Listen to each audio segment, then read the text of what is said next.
Hello students. So in the last video we discussed about three different cases for calculating interest on capital, and now we are going to do one question. So the question says there are two partners, Lalan and Balan. Their profit sharing ratio is 3:2. Fixed capitals are given in the question. Lalan's fixed capital is rupees 1 lakh and Balan's fixed capital is rupees 2 lakh. It has been decided in the partnership deed that the interest on capital will be provided at the rate of 12% per annum to each partner. And also the interest on drawings is given at the rate of 15% per annum. And the drawings are, Lalan's drawings are rupees 3,000 and Balan's drawings are rupees 5,000. Look carefully in the question that no time period has been given for the drawings.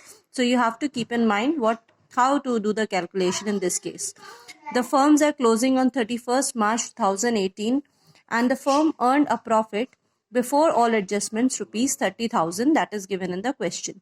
So the question is saying you have to prepare P&L appropriation account of Lalan and Balan, and the question is also saying that interest on capital will be allowed even if the firm incurs a loss. So here you have to find out which case of interest on capital this is. The question is saying that the interest on capital has to be calculated, has to be given to the partners even if the firm is incurring a loss. So this is case number 3. Yes, in the case number 3 we read that interest on capital is treated as a charge. Only in that case, in case of loss also, interest on capital is given to the partners whether the profit is sufficient or not. Alright, so look at the solution of this question.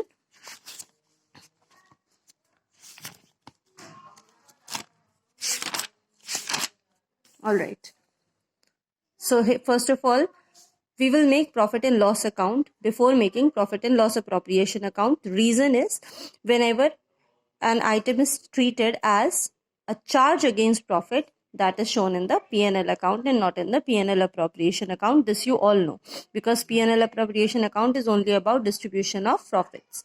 So in the P&L account only we will show the profit that is given in the question, profit before interest 30,000 rupees.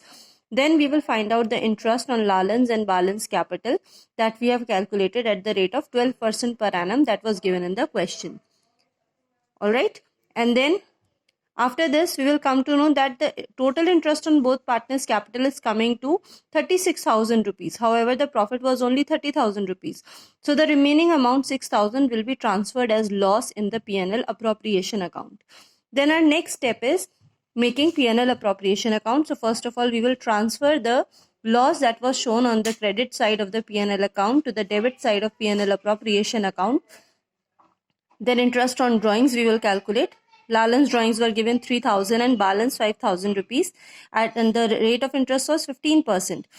And no time period was given. So in this case, what we do, we take 6 upon 12. Alright, so this way we will calculate their amount of interest and we will transfer the net loss to their current account. So you can see here that everything we have transferred in the current account of partners because this is a question of fixed capital.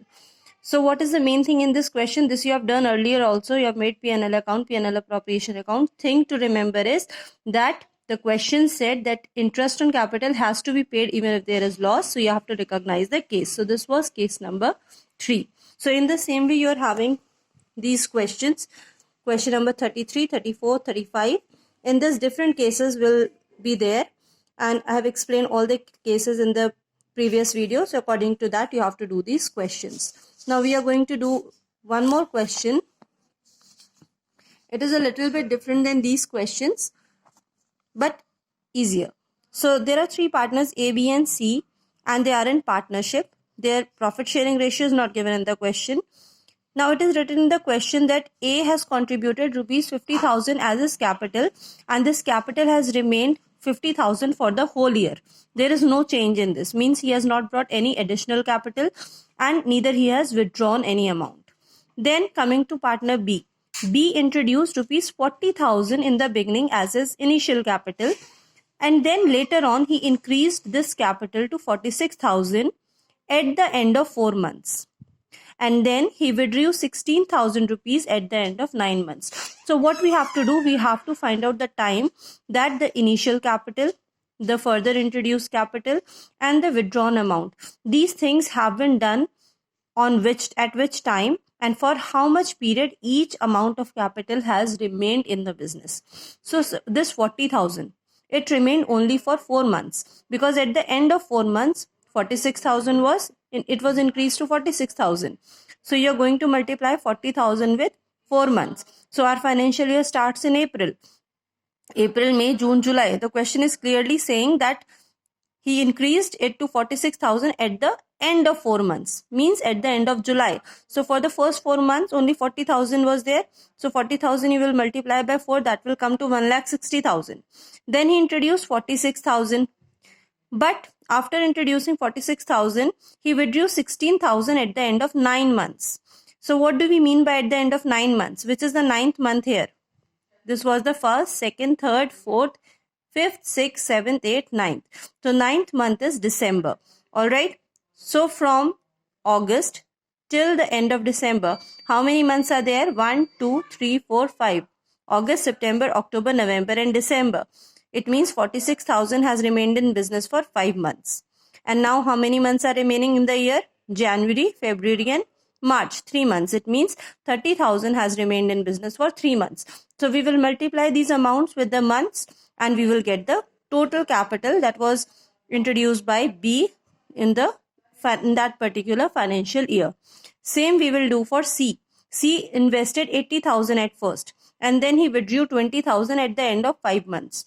Means till 5 months, April, May, June, July and August, 80,000 remained. You will multiply 80,000 by 5 and then for the remaining months are 7 now.